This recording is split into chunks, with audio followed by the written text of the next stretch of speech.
Kidney পাথর সম্পর্কে কিছু মিসকনসেপশন আছে। যেমন কিডনি পাথর যখন কারো ডায়াগনোসিস হয়, রোগ ধরা হয়, তখন তার মাথায় আসলে একটা বজ্রপাতের মতো বা বিনা মেঘে বজ্রপাতের মতো সে খুব চিন্তিত হয়ে পড়ে। এবং আরেকটা মিসকনসেপশন এখানে হয় যে সে কি পাথরটা মেশিন দিয়ে করবে না কেটে করবে, এবং তাদের মধ্যে ভুল ধারণা থাকে। যেমন পিত্তথলি সম্পর্কে যেরকম ছিল আগে, এখন কিডনি পাথর সম্পর্কে তারা ভাবে যে কেটে করলে আর পাথর হবে না, মেশিন দিয়ে করলে হবে। আসলে ব্যাপারটা মোটেও ঠিক না।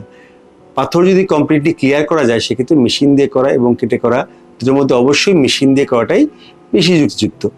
এবং কারণ বারবার হতে পারে, এটাকে বলা হয় লাইফ লং মেটাবলিক ডিজিজ এবং রিকারেন্ট ডিজিজ, অর্থাৎ বারবার ফিরে আসতে পারে। তো যে জিনিস বারবার ফিরে আসতে পারে তার জন্য অবশ্যই আমরা মনে করবো যে ইউরোলজিস্টের সাথে সবসময় তার চিকিৎসকের সাথে সবসময় যোগাযোগ রাখবে, পাথর অপসারণের পরেও যোগাযোগ রাখতে হবে প্রথম কথা। আর তাকে কিছু লাইফস্টাইল মডিফিকেশনের মধ্যে যেমন তার 3 থেকে 4 লিটার পানি খেতে হবে এবং সেজন্য কখনো ডিহাইড্রেশনে না ভুগে।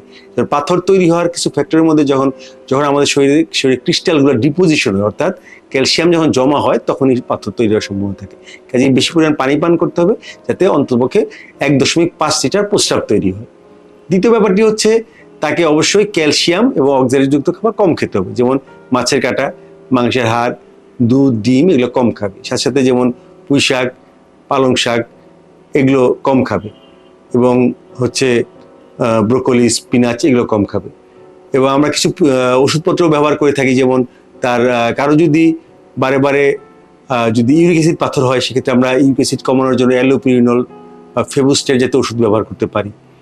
আর যাদের ক্ষেত্রে অক্সালেট স্টোন তৈরি হয় এবং ইউরিক অ্যাসিড স্টোন, স্ট্রোভাই স্টোন তৈরি হয়, সেক্ষেত্রে আমাদের আরেকটা কাজ করতে পারি, সেটা হচ্ছে তাদেরকে আমরা ডায়োটিক্স দিতে পারি, অর্থাৎ থায়াজাইড ডায়োটিক্স আমরা ব্যবহার করতে পারি। আর ইউরিনকে alkaline, uric acid stone prevention করার জন্য প্রস্রাবকে অ্যালকালাইন করতে পারি, অর্থাৎ আমরা প্রস্রাবের ক্ষারধর্মী করতে পারি।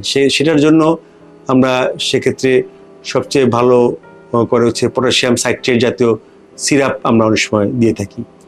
আর আমরা অবশ্যই পাথর বের করার পরে অ্যানালাইসিস করে সেই অনুযায়ী আমরা দেখি যে কি কারণে পাথর হলো।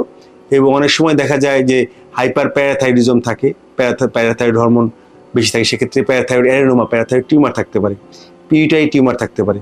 অর্থাৎ কারণটা ধরতে হবে এবং কারণ অবশ্যই চিকিৎসা করতে হবে, এবং সেটা অনুযায়ী আমরা দেখবো সেটা কি অক্সালেট স্টোন, এই ফসফেট স্টোন নাকি ইউরিক অ্যাসিড স্টোন।